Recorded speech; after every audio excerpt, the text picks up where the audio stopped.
Hey guys, we're going to turn elements from Ben 10 Race Against Time, the first Ben 10 live-action movie, into 2D, like the first animated movie, Ben 10 Secrets of the Omnitrix, which is my favorite movie or animated movie of all time. I still love Race Against Time, but here's the problem. It barely adapts anything. Well, that's due to the lack of budgets. Even with the $8 million budget, they still managed to make $13 million on their opening weekend and $1 million times more later on. I actually liked the CG and all the other stuff with Eon and all, like how Ben turns into the alien that's memed about as Ben-Man. And they displayed such potential to adapt the series, one season per film, because I would like to translate this into a 5 to 6 episode anime mini-series or an hour and 45-minute animated movie, and I would add stuff to flesh the story out. So I really love that feeling of a super condensed season for a movie, and I know it can be done well if done right. So let's say in an alternative universe, Cartoon Network communicates with Japan Madhouse. Madhouse wants to make a Ben 10 sequel anime or miniseries or movie. Of course, they get the rights as well, and they want to do something special for their Western audience by releasing both the Japanese and English dub at the same time, simultaneously. And then later on, they'll decide to adapt the story into live action. Okay, so first up we've got Ben Tennyson, our main character.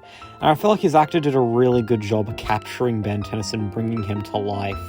And I can imagine him recreating moments from the original series. Now, there is this one shot they do recreate from the series, and it still looks good as the original. Now, I do like the stuff that he wears throughout the movie. First, he wears this pajama top with the black and blue and the two, and he also wears a red t-shirt later on with the brown jacket. Then he also wears an orange t-shirt with the brown jacket, and I like the orange t-shirt the most, honestly. Also like his new coloured shoes, they look cool as well, and they translate well in 2D, as you're seeing right now. And if there were going to be some art style changes, I would have it be animated a little more like Death Note, and sometimes I would have some hatching elements at times. But just remember, notice how Secrets of the Omnitrix looks a bit more polished and improved from the classic series, and the same can be said for Naruto, but I kind of like the movies having this. I guess the one big change that they might make is by having Ben's mum be Japanese and would look like Sasuke's mum, which I would kind of like actually, having Ben be traditionally American, but half Japanese. I like that. I do like the idea of Ben finding his hometown Bellwood being sort of boring, I guess, and using grey matter to troll JT and Cash. He still owes the bartender for a lot of damage, I guess. But Ben, in the second half, does get a little wish-washy, which I find kind of annoying, but I got used to it quickly after. I honestly wished he used more aliens, and that there were actual interesting subplots as well, probably from the flashbacks in Omniverse. I do like the scene where Ben tries to pull Grandpa Max from the hands of Armageddon with everyone else as well. I only watched the beginning of Secrets of the Omnitrix and a bit of the climax of Race Against Time. I knew I had to go back and watch the rest of the seasons. And here is my Race Against Time Ben Tennyson. I honestly think they all turn out so well. If I had to nitpick, I could have added more detail on the blue one's pants. And if Tara Strong is really busy at the time and they want to separate this version of Ben a little bit, I'm going to cast Laura Bailey for Ben, I guess. It would work probably. She voices Trunks, Blaze, Lost, Kushina, and Kid Suzaku, who later on shares the same voice as Ben when they're teens. And here he is next to his live-action counterpart. In all honesty, I think he did a great job capturing Ben in live action. If I had to slightly nitpick, I would say that his hair is slightly a little curly. Now let's move on to Gwen Tennyson. Now, I had a really hard time trying to translate the butterfly pattern on both her t-shirts. So in the movie, Gwen wears like two t-shirts, one light blue t-shirt with unique butterfly wing pattern, which I kind of like though, and then she wears a white t-shirt with a brown top with a rainbow butterfly with a unique pattern, and I kind of like both of them though. I still would have liked to see the cat symbol shirt translated in live action though. It actually inspires me to think that Teen Gwen should be voiced by the voice actress who plays Shinobu from Demon Slayers in the dub, because she has butterflies too.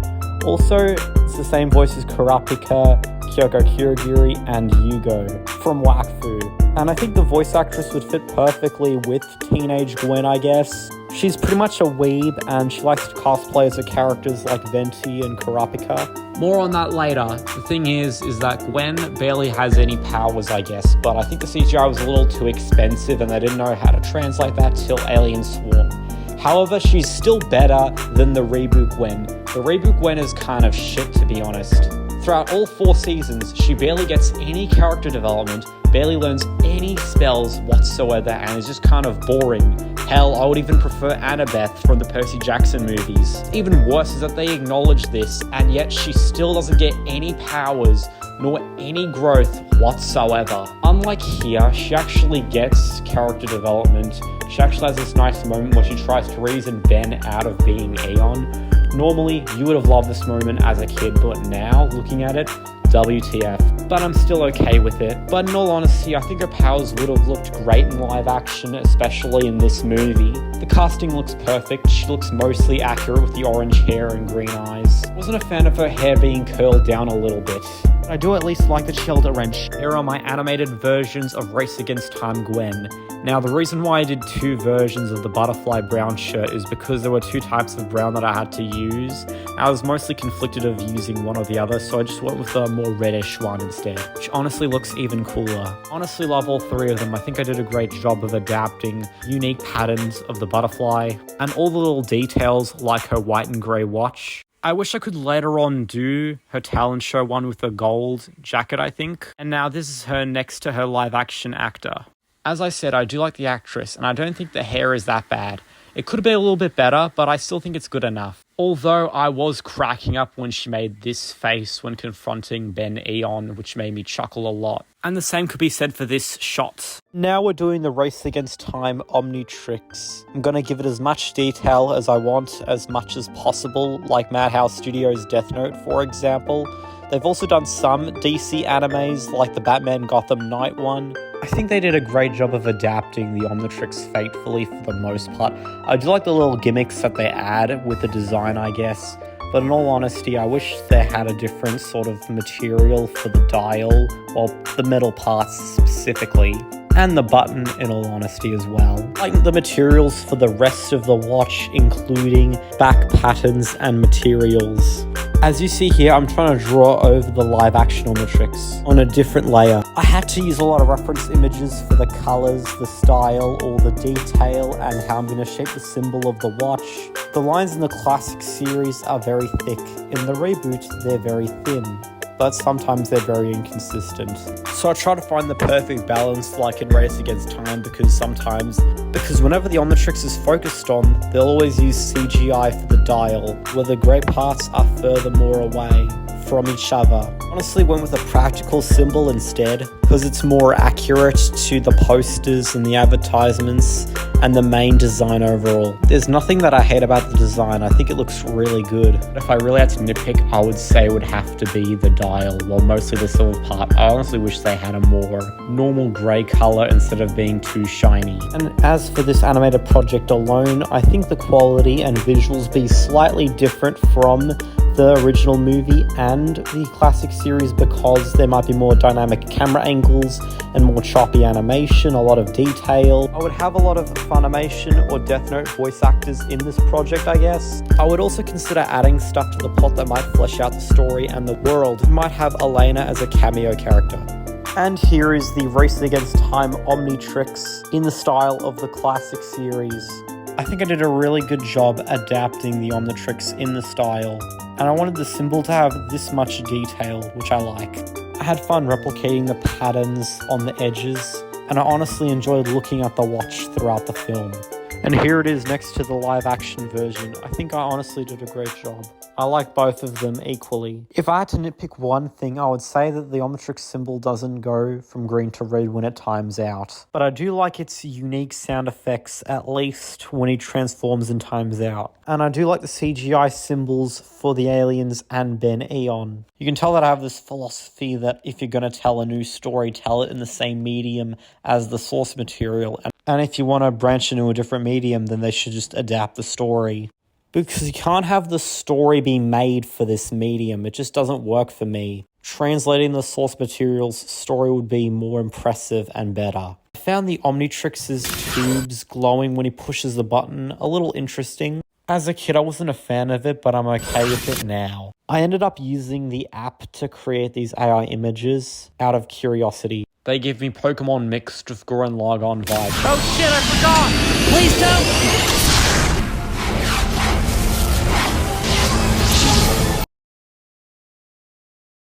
Now let's move to Ben's movie-only transformation that's never in the rest of the series. Ben-Eon, or what the memes call him, Ben-Man. People get him confused whether he's an alien or an evil version of Ben.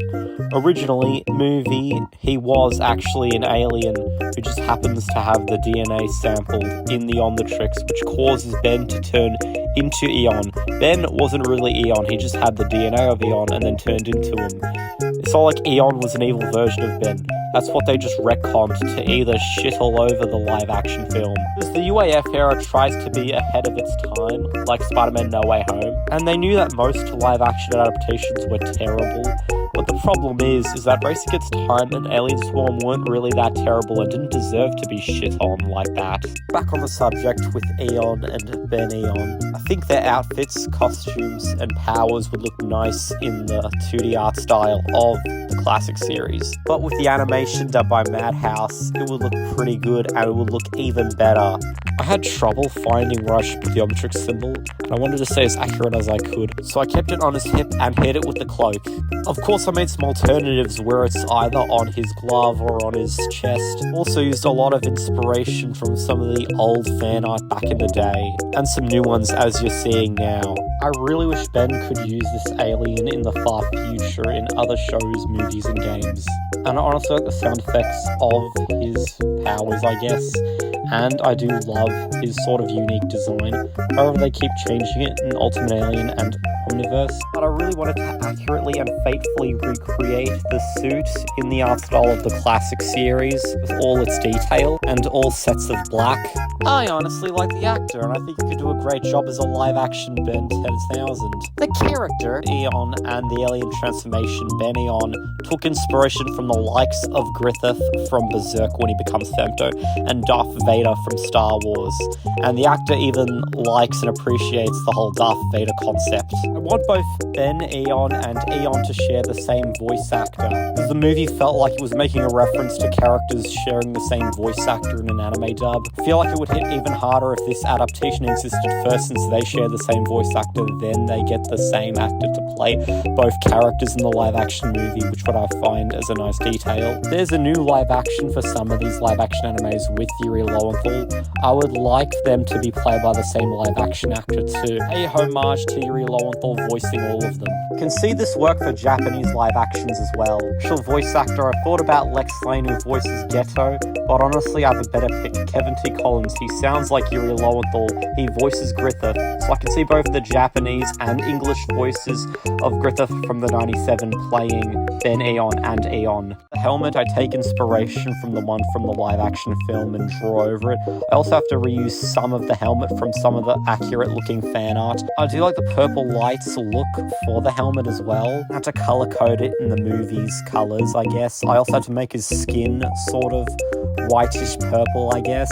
Same could be said for his metal beanie that's under his mask, I guess. I love the pattern designs as well. I was split whether I should have a purple light filter over his face or I should use his usual face colors in this shot, I guess, which is not in the film though. Would have liked to see a CGI forearms fight all the ninjas, or Eon grabs him when he times out.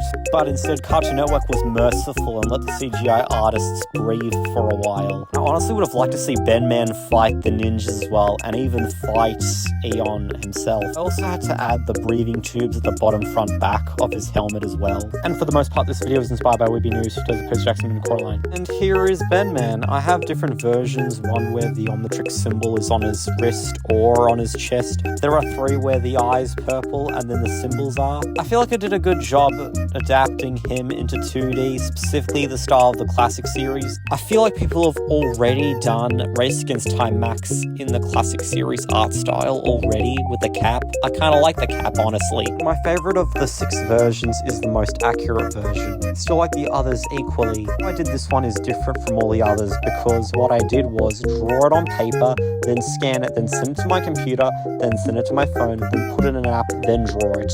And here he is next to his live action version. Honestly, I think they're both good. I kind of like the British accent. I would actually kind of like Kevin T. Collins to do that if he ever gets a chance to voice Eon and Ben-Eon. There's really nothing I could nitpick. And if so, it's just that it wasn't made in 2D first.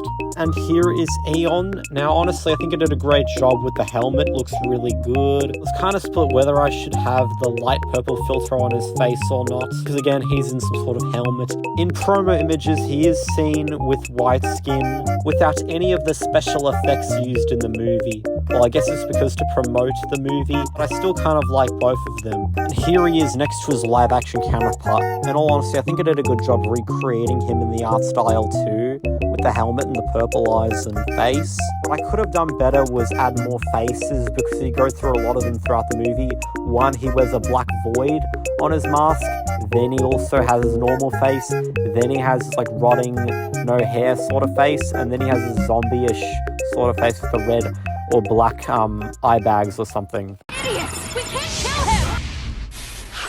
Sorry about that, guys. I just picture my avatar voiced by Erica Lindbeck, who also voices Rui, Spider Sister, and Nagunt. And I really hope she was on her best behavior. There you go, that was me translating Ben 10 Race Against Time's characters and Omnitrix into the classic series style 2D. Here are some of the shots from the movie recreated in 2D that I made with the models. I did use the app's AI to make the backgrounds, I guess, but that was to capture a lot of the detail from the classic series' backgrounds. I really hope you enjoyed the video and liked my ideas, and as always, feel free to subscribe, share, like, and comment.